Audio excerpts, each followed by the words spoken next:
The shakeup at the FBI. Christopher Wray announcing he's out. Plus, the Pentagon responds about the mysteries in our skies. And stocking the shelves. Why there won't be a change at your local grocery store. That's Topping the Hill on NewsNation tonight.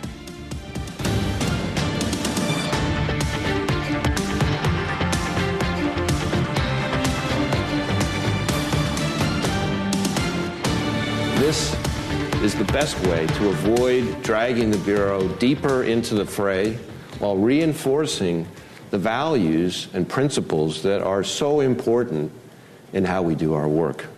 Well, the president-elect wanted him gone, and today he announced when he would be saying goodbye. The head of the FBI, Christopher Wray, in an agency town hall telling his colleagues he will step down as head of the FBI just before the Trump administration takes over Washington. Hello, good evening. Welcome to Washington. I'm Blake Berman. This is The Hill on NewsNation. That decision clears the way for Kash Patel to potentially become the next head of the agency later next month. And perhaps one of the big questions to come before Trump and Patel then is something the current administration is dealing with right now. What are those mysterious drones flying in our skies? The Pentagon saying today, they're not ours. These are not U.S. military drones. Again, this is being investigated by local law enforcement. In California today, by the way, the Department of Justice announced they arrested a 39-year-old for flying a drone over Vandenberg Air Force Base. They say the drone took pictures of the military site, and authorities apprehended that person as he was about to board a flight to China. And in New Jersey today, Homeland Security officials meeting with lawmakers from that state about the sightings in their skies. One lawmaker telling NewsNation it was a huge waste of time. It was worthless. It was the biggest amateur hour presentation I've ever seen about anything, okay?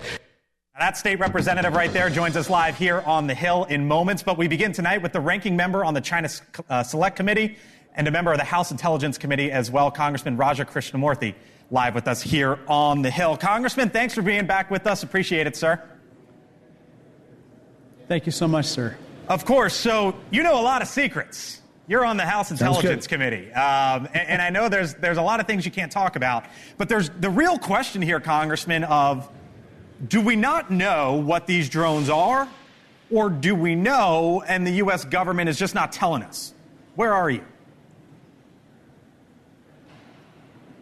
I have not been briefed on this particular set of drones, but, you know, let's just say there's a lot of amateur kind of driven drones all over, you know, the airspace. A lot of them are Chinese made drones, by the way, including DJI drones, which control roughly account for 50% of all drones on the commercial market. Regardless, we need to get to the bottom of what's going on. You say this set of drones, and obviously there's amateur drones, as you referenced. Have you been briefed on anything that has led you to believe there's something nefarious out there? Well, we've been briefed on what are called UAPs, unidentified aerial phenomenon, previously known as UFOs, but in this town we come up with new acronyms all the time. So these UAPs are a series of phenomena that our military or law enforcement can't identify. And so one of the first questions that people have to ask is it somehow created by a foreign adversary? And so that's something that, you know, we're trying to drill down on all the time. And of course, if you can't, you know, determine that it's yours, you better find out what it is. So your colleague, Congressman Jeff Van Drew, Republican from New Jersey, which is where a lot of these drones are flying, said this earlier today, and let me get your reaction on the other side. Iran launched a mothership probably about a month ago that contains these drones. That mothership is off, I'm going to tell you the deal. It's off the east coast of the United States of America. They've launched drones. There is no Iranian ship off the coast of the United States, and there's no so-called mothership launching drones towards the United States. Okay, so you heard the congressman there, the Pentagon sort of slapping that down. The congressman then told our colleague, Joe Khalil, that it, quote-unquote, might be Iranian. Do you find that plausible? I've seen no evidence to indicate that there's some kind of Iranian mothership or Iranian drones that have been launched. We're always concerned about Iranian drones, but they're usually in the Middle East or in Ukraine, unfortunately now. But I haven't seen any evidence of them off the east coast of the United States. Okay. Let me leave you with China, because you are the top Democrat on the bipartisan committee that looks into the CCP. And I laid out that case there in California. There was a guy who was flying a drone over Vandenberg Air Force Base. He was about to get on a plane to go to China. Federal authorities picked him up. How likely do you think it is that China is using drones nefariously inside the United States? Obviously, we saw that spy balloon last year, but specifically with drones in the U.S. and China. Do you think something backed by China is happening? It's a non-trivial chance. Yeah, it's a non-trivial chance. Let me put it that way. In the sense that it's definitely a possibility, and the likelihood that they can then access data that is collected by these drones is very high. Because, as you know, every company in China must provide access, a backdoor access to user data of their products, of any customer anywhere in the world. And that is in part why we are so concerned about DJI, which is the dominant player in the drone space, as well as Autel Robotics. And that is in part, for instance, why we sent a letter to Fairfax County law enforcement, which is just outside Washington, D.C., when they were considering buying these Chinese-made drones, because you can easily imagine a situation where these drones are flying over sensitive sites in the D.C. airspace, potentially accessible to the CCP. And you worry that information gets transmitted then back to China somehow? Correct. And unfortunately, this is one of those areas where the CCP, the Chinese Communist Party, has really kind of deployed a lot of resources to control the market, not just in China, not just in the U.S., but globally. And so this is yet another platform that we're concerned about. All right, Congressman Raja Krishnamurthy, China Select Committee, Intelligence Committee in the House as well. Thanks for being with us here on the Hill. Appreciate it, sir. Thank you so much, Blake. You got it. All right, over to New Jersey now, where Homeland Security officials held a meeting with state legislators today about the mysterious drone sightings. The first reports began in the middle of November and have been occurring nightly, with people across the Garden State spotting these drones. They're also moving to other states like New York and Pennsylvania. One state lawmaker who spoke with federal officials in that meeting says he learned nothing, described the whole thing as annoying, says it was one of the biggest wastes of time in his entire life. That New Jersey State Assemblyman is Brian Bergen, and he joins us live here on the Hill. All right, Assemblyman, this is happening in your state. You say that was the biggest waste of 5 hours in your life. What was said behind closed doors, and why are you so upset of what you heard? It was a whole lot of nothing. It was a. What do you mean? It was a Bush League meeting, really. I mean, all they did was tell us they don't know anything that's going on. Do you believe them? They're not sure what's going on, and they don't have any idea when they might know what's going on. And so what was really infuriating, here's the part that really set me off and made me leave the meeting, quite frankly. The colonel of the state police said that he had a helicopter hovering over one of these drones at one point. He said it was a 6-foot drone, and he had a helicopter hovering over this drone. Now, I was a helicopter pilot myself, an attack helicopter pilot for the Army. So I know how helicopters work. I know how their vision systems work. And so he said that he didn't feel safe for his pilots, so he had them land. 30 minutes later, he says, I wish we knew where they took off and landed from. I was like, well, why don't you just follow the friggin' thing to where it lands? I don't understand. What'd they say? Well, he didn't say anything because he didn't take my questions. He wouldn't take my questions. He was asking everybody around me, and then I got up and left. I was just fed up. It was a total waste of our time. Do you think they were lying to you? Do you think federal officials were lying to you? Or is there a world that exists in which they don't know, and you asked fair questions and they rightly didn't have answers?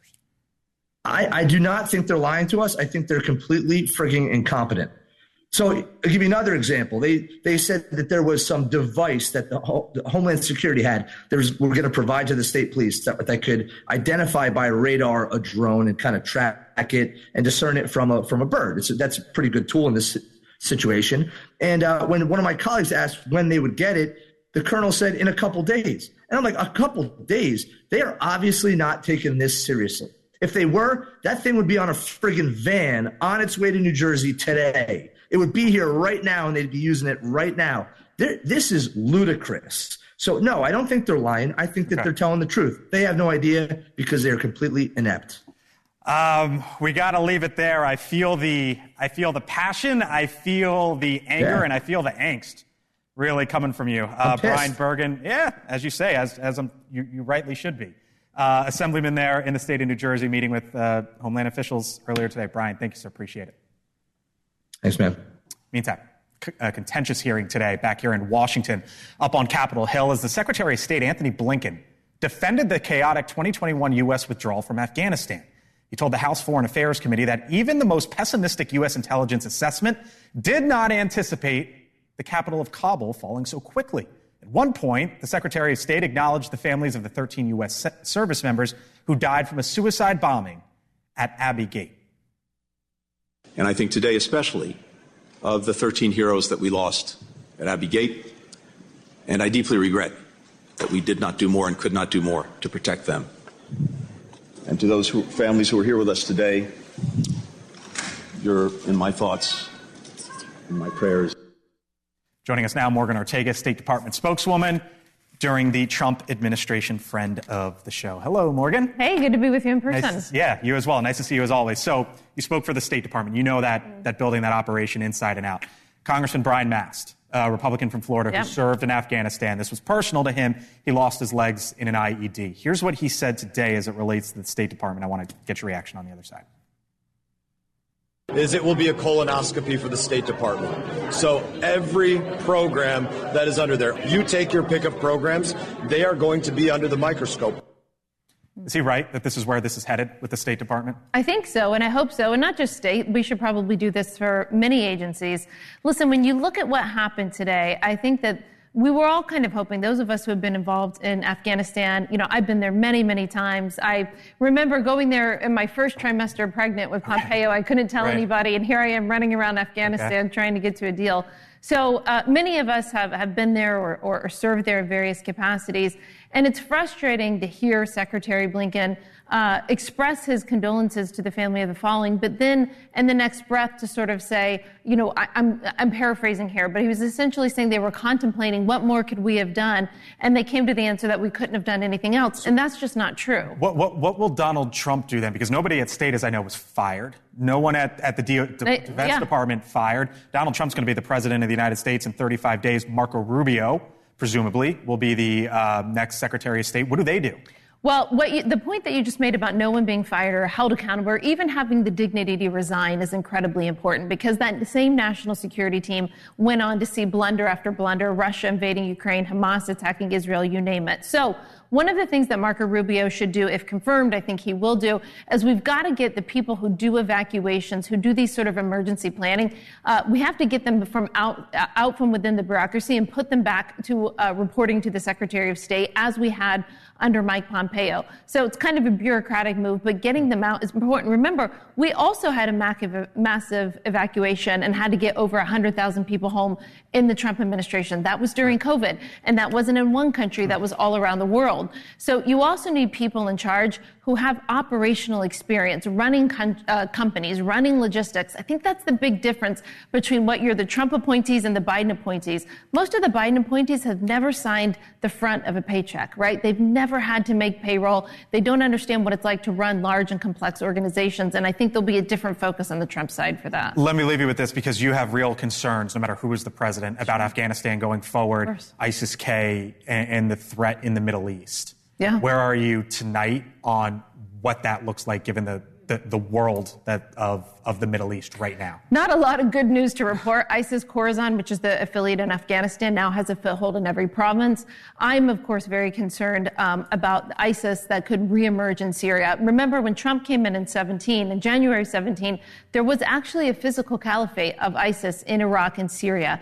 He worked to unleash the military to get those in. But you see, ISIS now even has the power to stop Taylor Swift concerts in Europe. Yeah, the CIA ISIS broke that plot up. So ISIS has real capabilities around the world, and we're going to have to work with Turkey, as it relates to Syria, who seems to have the most influence there right now, to make sure that those ISIS elements don't come back, but also not to let Turkey go after our friends and allies, the Kurds, which is a whole other mess that we could get into. If you gave me the whole hour, Blake, we could give a foreign policy tutorial. We'll leave it there. Morgan Ortega, thank you so much. Good to Always see you. great to see you. Thanks. Still ahead here on the Hill, authorities matched the gun on the United Healthcare CEO shooting suspect with shell casings found at the crime scene. The very latest, as we know it, from Pennsylvania still to come. Plus, remember when the White House said the public was behind the idea of a pardon for Hunter Biden? Well, a much bigger picture now of where the American public is, and Chris Steyerwalt is here to break it all down. And it's simply known as The Game, sports' greatest rivalry. And now? Well, now one Ohio lawmaker wants to turn the incident into a felony. Really? Welcome to Washington. I'm Blake Berman. This is the Center of Politics. You're watching The Hill. We're back here in 4 minutes.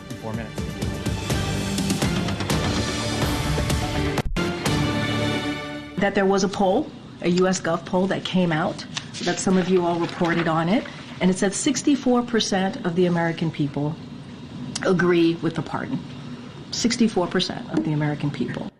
All right, so that, of course, the White House press secretary, Karine Jean-Pierre, on Friday boasting about a poll showing the public, as she put it, agreeing with the president's decision to pardon his son, Hunter Biden. But a new poll from the Associated Press and the University of Chicago out today shows the exact opposite. The poll shows a majority of Americans disapprove of the president's pardon of his son, and that includes a majority of independents. For a little history lesson on pardons, Steyerwalt is here to break it all down. Hello, Chris. YouGov, come on. Come on. So explain here, because you got two different results. Well, that other poll, and I don't want to attack it. I don't use YouGov polling. Okay. It's online polling. Right. The AP National Opinion Research Center polling is primo. Yep. We like that. That's a much more reliable poll. All right. So now that you have another poll here that you like, tell me, where is the American public? Okay. Now it's true that what's right is not always popular, and what's popular is not always right. But if you thought voters disliked the Hunter Biden pardon, here's one that will really get them up on their hind legs. Take a listen to South Carolina Congressman Jim Clyburn, one of the people who encouraged the president to pardon his son, with an idea for another pardon. I think we need to clear the air in this country. If we spend all of our time going forward pursuing Trump, or Trump pursuing Liz Cheney, Jack Smith, Dr. Fauci, that is what we need to get off the table. So we don't need a poll to tell us that many Democrats would dislike the idea of pardoning Donald Trump for his efforts to subvert the 2020 election, his part in encouraging the rioters of January 6th, and filching classified documents. And it's not like it would be a political winner with Republicans either, many of whom might think it would be an insult to pardon Trump for crimes they didn't think he committed. But when the framers were contemplating including the kingly right to pardon in the Constitution, they had circumstances just like these in mind. Here's what Alexander Hamilton had to say on the subject in Federalist 74. A well-timed offer of pardon to the insurgents or rebels may restore the tranquility of the Commonwealth. In fact, that was the purpose of the very first presidential pardon 7 years after the Constitution was ratified, when George Washington pardoned the ringleaders from the Whiskey Rebellion. That was a tax revolt that convulsed western Pennsylvania and what is now West by God, Virginia, in the early days of the Republic. Many Federalists wanted to see them all hang, but Washington wanted to offer an olive branch. Fast forward 68 years, when on December 8th, 1863, Abraham Lincoln offered a blanket amnesty to Confederate officers and political leaders. They had to swear allegiance to the Constitution, but no punishments were to be administered. This enraged members of Lincoln's own party who wanted vengeance against the rebels. But as Lincoln would say in his second inaugural address the next year, malice toward none and charity for all, which he said, quote, to do all which could achieve and cherish a just and lasting peace among ourselves and with all nations. Fast forward 111 years to in the future, and President Gerald Ford, you know this one, pardoned his successor, Richard Nixon, who hadn't even been charged with any crimes related to the Watergate burglary and cover-up. Ford declared, my fellow Americans, our long national nightmare is over. We've been living in the haze of the 2020 election for 4 years, and Donald Trump won another term from voters who knew fully well about his misdeeds and trying to subvert the results. A pardon from Joe Biden 50 years after Gerald Ford's might end this long national nightmare. Just saying. Just putting it out there. And you got the pictures from way back when, too. We've got Caleb Parker. He drew those himself. The research team. It's right. He drew those all himself. Steyerwalt breaks it down. Great stuff. Thank you, sir. Still much more ahead here on The Hill. Mick Mulvaney joining us on the other side of the break about the violent threats that we have recently seen against public officials. One here in Washington and a disturbing scene in Georgia. You're watching The Hill. We're back in a few.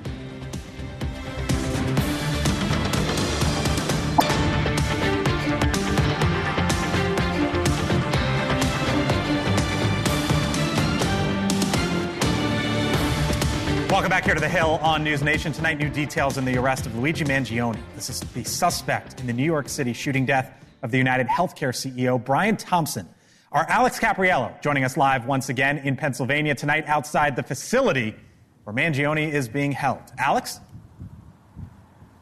Yeah, hey there, Blake. The breaking news of the day really is the forensic progress that investigators in New York and Pennsylvania have made connecting that defendant, Luigi Mangione, to the crime that was committed in Midtown Manhattan exactly a week ago. Specifically, we're talking about the evidence that was left behind, right? So the NYPD commissioner said that the shell casings after that murder actually took place matched ballistically with the weapon that was found at that McDonald's here in Pennsylvania just a few days ago. And then beyond that, the protein bar wrapper as well as the water bottle that was left behind near the crime scene are fingerprint matches to Luigi Mangione, fingerprints that were taken here in Pennsylvania just within recent days. We also have new developments about reporting about the possible method that Mangione was considering regarding this assassination. More specifically, according to sources, it was a notebook that was found that showed that he was actually considering using a bomb,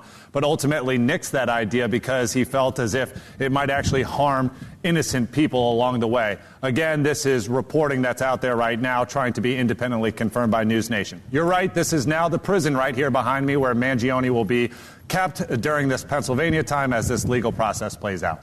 Blake? Our Alex Capriello, live in Pennsylvania tonight. Alex, thank you. The threat, by the way, to some of the most high-profile elected leaders seemingly on the rise. The Congresswoman Marjorie Taylor Greene is the latest Republican lawmaker to report an email containing a bomb threat to her home in Georgia. On Monday, Floyd County the bomb squad arrived at Greene's home and ruled out any danger. But while en route to respond to the threat, a traffic accident occurred, and one person was killed in that accident. The Congresswoman responding to the tragedy in a post on social media today saying, quote, these violent political threats have fatal consequences. It's an undue strain on our law enforcement who must treat them seriously. The officer was responding to protect my life, and now a woman has lost her life because of this despicable act. Joining me now, Mick Mulvaney, NewsNation political contributor, former chief of staff in the Trump White House, former congressman as well from South Carolina. Speaking of South Carolina, the Congresswoman Nancy Mace. Yep. There was also, she says she was accosted last night in the Capitol. There is a picture of her out there today. She was there holding she was in a sling. So clearly something happened to the Congresswoman last night and someone was arrested. I'm looking at the case of threats against lawmakers. It's up compared to call it half a dozen or so years ago. Why is this happening? Language on both sides. I mean, how many times have we talked on this program about the perils of using inflammatory language? Again, on both sides. I'm not here to attack Democrats. I'm not here to defend Republicans. Words really do have meaning. And I think we're sort of creating this environment where people think this type of behavior is more okay than it was 6 or 8 or 10 years ago. Now, granted, threats against members of Congress they've been around forever. I got a couple, you did. So how do you respond when that happens? You just tell the Capitol Police, and they call local law enforcement. But I mean, 1 in 5 or 6 years from clearly crazy people, that kind of stuff. This stuff is getting to be more and more prevalent. So here's what I'm going to be looking for. I thought it was interesting that Donald Trump gave his interview on Sunday, and he talked specifically about the language that he tends to use in his inaugural address in January. He says it's going to be a message of unity. That will be interesting. By the way, the contrast was to his message of American carnage from 2017. Yeah. So I'd be curious to see if he sort of understands the importance of language going forward. The suspect in that Nancy Mace case, by the way, has pleaded not guilty, according to thehill.com's Emily Brooks. Speaking of the inauguration and the speech that the president-elect might give, there's a report that just dropped from CBS News that the president-elect has invited Xi Jinping I love to the inauguration. You laugh, you smile, you say I love it. Why? This is what I love about Donald Trump. This is Donald Trump being Donald Trump. Okay, this reminds me, it's sort of a different level of the time that we went to the DMZ in North Korea to visit with Kim Jong-un. He did it on a lark, and it turned out to be a huge success. So I think it's a very Donald Trump move to say, oh, you know what? Why do we invite Xi to the thing? And see if he shows up. I think it's a very bold move and a very Donald Trump thing, something that folks should expect more of in this next 4 years. It'd be fun to have a little bit more conciliatory language, but a little more Donald Trump doing stuff like this, make it a lot more fun for us for the next 4 years. All right, we'll see you, Mick Mulvaney, former chief of staff. Thank you, sir. Stick around. Thank you, Berman. I'm not going to move. I'm staying right here. A few minutes. All right, meantime, there are more than 6 new lawmakers who will be sworn in next month as the newest members of Congress. A few new faces in the Senate, but much of the change is in the House of Representatives. And tonight, they get a little taste of this town, as our partners at The Hill, in conjunction with NewsNation, are hosting a gathering introducing the newest members of Congress. Traveling the furthest distance for his new gig is Nick Begich, a Republican from Alaska, who unseated an incumbent Democrat to win Alaska's only House seat. And joining us live here on The Hill and just down the road at our event is the Congressman-elect. Thanks for being with us here on The Hill. First time, obviously. Appreciate it. I'll be with you there in a half an hour or so. Let me ask you about a post that you put out. You said American prosperity begins in Alaska, and it starts by unshackling the state from dozens of Biden-era executive orders and actions.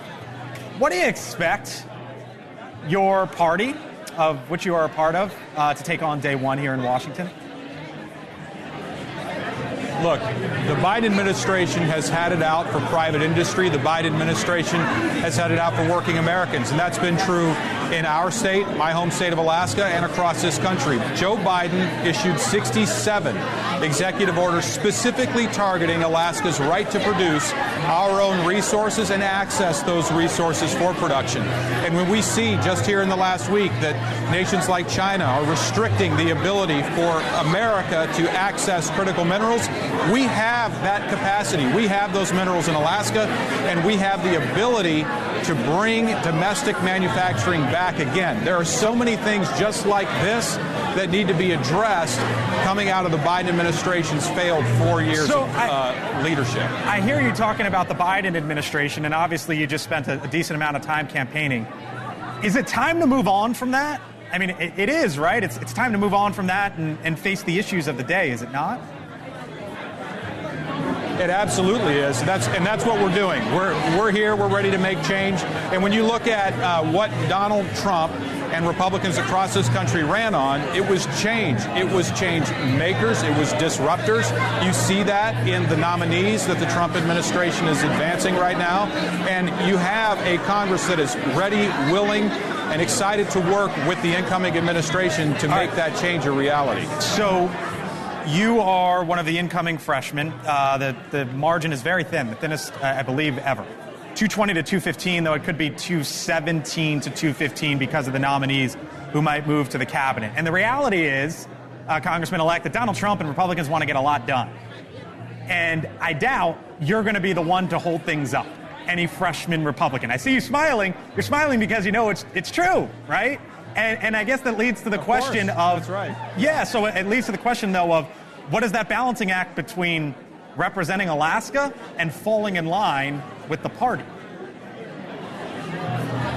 Well, the good news is that Donald Trump ran on Alaska as a central issue of his platform. Opening up ANWR, the 1002 area of ANWR, opening up the National Petroleum Reserve of Alaska, opening up the Ambler District for the critical minerals that our nation needs. I don't see any differences between what Donald Trump ran on and what Alaskans voted for. In my home district, Donald Trump won by 13 points. That's a strong mandate. I'm excited about what he's got in store for our state.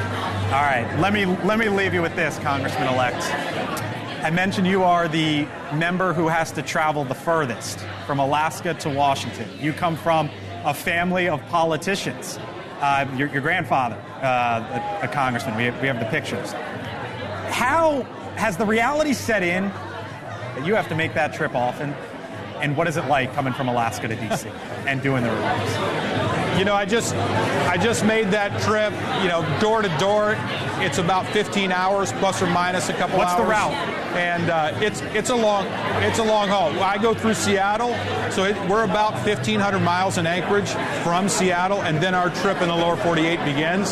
So it's a long haul. It's a strong commitment, but it's absolutely worth it. The people of America deserve the resources of Alaska. Alaskans deserve to develop those resources, and I'm excited to carry that message here in D.C. New members events, The Hill, of which NewsNation is proud to be a part of as well, just down the road here in Washington, Congressman-elect Nick Begich. I'll see you in about an hour or so. Thank you, sir. Thank you. You got it. By the way, we want to say hello to those watching us here on NewsNation or listening to us on Sirius XM in Government Hill, Alaska. That is just north of Anchorage. Government Hill is named after a federal land reserve created by a commission involved in constructing the Alaska Railroad nearby. Now, Government Hill is part of the state's 18th voting district, which went for Donald Trump 54-41 in the last election. Its member of Congress, as you just heard, the soon-to-be Congressman Nick Begich. From our hill to yours, hello to our friends in Government Hill, Alaska. As we heard there, quite the trip from Washington. Still to come here on the Hill. Why did the U.S.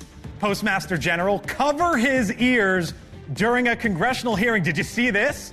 And oh boy, the reaction to it. Plus, the largest supermarket merger in the U.S. is dead. Not happening. What happened there? When we return. Bill O'Reilly on Cuomo. You're right, Cuomo, and that hurts me to say. America's favorite sparring duo with TV's liveliest, most honest debate. I took notes, Cuomo, for you. Tonight at 8, 7 Central, only on NewsNation. Took a horse and picked up the mail and delivered it 2 miles down the road. That's you. I hope you got that on camera. This is the response that the postmaster just gave Congress when he doesn't like what he hears. Literally covered his ears and gave himself the grade of A. Oh, gosh, that was the combative scene up on Capitol Hill yesterday during the Postmaster General Louis DeJoy's testimony to the House Oversight Committee. The Georgia congressman, as you saw there, Rich McCormick, who was pressing the postmaster in what became an increasingly heated exchange, ending with DeJoy, as you saw there, doing that, covering his ears. Full panel here. With me now, Mick Mulvaney, former chief of staff in the Trump administration, Linda Tran, former senior advisor to Transportation Secretary Pete Buttigieg, Chris Stirewalt, host of The Hill Sunday, and Emily Brooks, congressional reporter for TheHill.com. That would be cool if it was middle school. But this was the United States Congress. You know Louis DeJoy. Listen, that's nothing new. The only thing that Louis did that was different was sort of give this, right? That the witnesses mistreat the congresspeople. The congresspeople mistreat the witnesses. The atmosphere in those places is just horrible. Nobody answers a question. A lot of congresspeople don't even ask questions. They pontificate for 5 minutes. We call it filibustering and so forth. But that move of covering your ears is what should and probably get you fired. And this is a guy that we appointed. I've known Louis for years. He's from the next state. Trump appointed him way back when. I think I was chief at the time when we did it. But you can't have that level of visceral contempt for Congress, especially when it's your own party, because that was a Republican asking DeJoy the questions. It's not a good look. I mean, I have certainly sat on many a murder board prepping my bosses for testimony. Right. Tell me what a murder board is. A murder board. Oh. That's basically when you, Yes, when you sit with your boss and you throw all kinds of questions. Sometimes you're impersonating a particular member. Right. You know, to a certain extent, to Mick's point, there's a little bit of a pomp and circumstance, and it's a show, and it's meant to be one. But don't do that. So I'm looking at the Postal Service. We all get mail. Sometimes. Well, there you go. And that's part of the issue because they've been losing a lot of money. A couple billion over the last year, a billion before that. And you got to wonder if this is just a function of a system that needs to be changed and overturned, and whether or not this is relating to we're going to raise prices on stamps, or whether or not they want to go down that path. They are the United States Post Office is broken and has been broken for a very long time. They have massive unfunded liabilities. They have a workforce that they have a pension legacy that they're not going to be able to meet. And part of the problem, I understand DeJoy's frustration. Congress cares a lot about mail because they use the mail to get reelected. Congress has franking privileges. The mail is a big part of who they are and what they do and for constituent services. So they jawbone the post office all the time and give them mandates that they can't fulfill. It's a real mess. Yeah, and this hearing is, something like you mentioned, you see a lot on Capitol Hill, but I think if I were in DeJoy's position, going to combat with a Republican like that, right, when Republicans are about to have trifecta control of Washington, maybe not the best move. All right, so is this just market forces? Like, I'm looking at the numbers.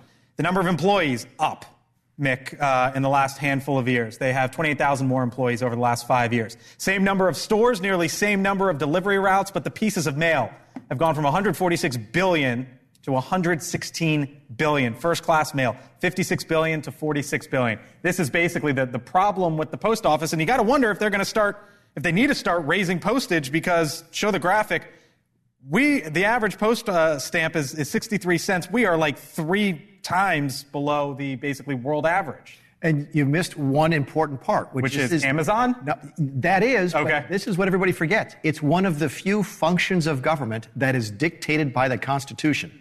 You have to defend the nation and deliver the mail. Those are the only 2 things you absolutely have to do. So Congress can't get out of this business. They tried years ago to it's an independent agency. Right. It's not under Congress, but it really is. It's not funded, but it is. It's going to continue to be a disaster. When's the last time anybody licked a stamp other than at Christmas? It's probably been a long time. Your wedding. There you go. All right. So now from the post office to the grocery store, the largest proposed merger in U.S. supermarket history is no more. The grocery chain Albertsons called off its $25 billion merger with Kroger today, one day after a federal judge blocked the deal. The merger, unveiled 2 years ago, was going to combine the 5th and 10th largest grocery chains in the United States. This fit a theme. I see you nodding your head and smiling because the Biden administration, whether you agree with it or not, hated big business. That's right. That's right. Hated mergers. Not hated big business. They hated big business. They hated big business. Antitrust. Okay. Correct. They hated mergers, right? And you got to wonder if how this changes going forward. Well, I think it's obviously a really, really big deal. I mean, if you set it into context, the 2nd largest, the 4th largest, as you put it, and 700,000 workers across the 5,000 stores that they collectively own together. So the impact would have been huge in one direction or another. And here you have the Biden administration that has stood in the way of mergers, for example, between JetBlue and Spirit Airlines. I got a really close look at that one over the last couple of years. And, the administration wants to log its wins wherever it can. And here they are saying, look, this is a win for consumer pricing. It's a win for grocery bills for consumers. And, they're happy about it. Went out the door for the Biden administration here? Well, I mean, it is something out the door for the Biden administration, but I think that it will be interesting to see if there are any Republican divisions as they take control of Washington and how they handle antitrust and FTC issues. I mean, you have people like former Congressman Matt Gaetz, who was, sometimes praising Lena Khan of the FTC at times, and so how the new Trump administration handles FTC. So how are they going to handle this? Well, why is it a win? That's my question. Look, we went. I'm just saying for the administration because of how they. But you mentioned the Frontier JetBlue thing, right? Corporations don't do this in order to stick it to the consumer. They do it in order to remain competitive. And the Spirit went and said, look, we need to merge with JetBlue.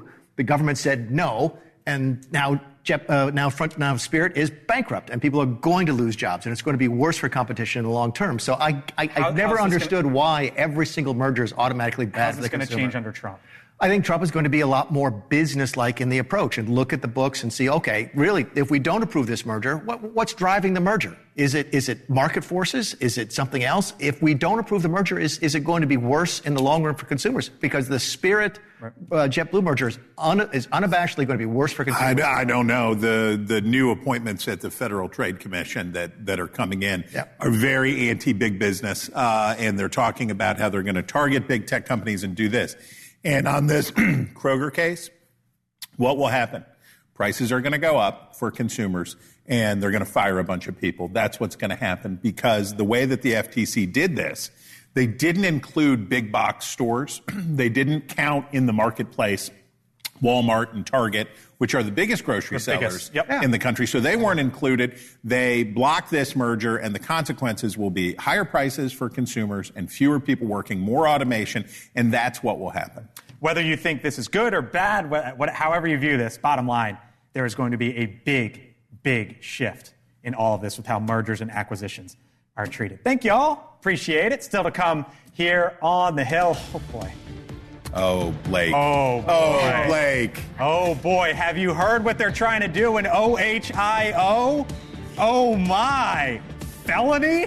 Really? Leland Vitter, host of On Balance, on the other side of the break.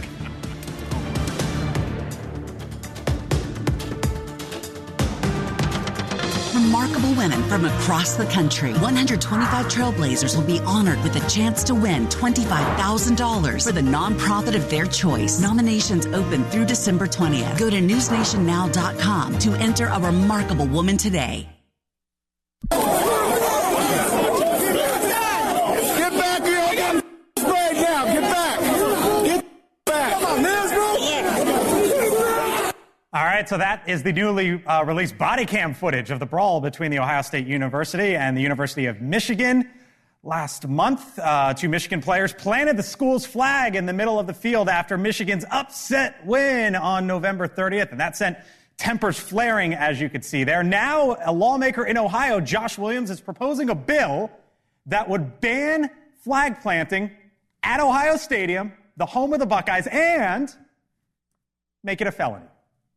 Leland Vitter, host of On Balance, joins me now. What's next? You can't say nanny, nanny, boo-boo, like that's a felony too? I mean, come on. I thought it's called the Ohio Sportsman Act. Okay, I thought it was going to be called the Sore Loser Act. If Woody Hayes were alive today, the legendary coach, he'd pick up the phone and he would say, yank that thing right now, we'll get him next year. What are you doing? Well, it also goes... is this a Republican or a Democrat? I didn't have time to look. He's a Republican.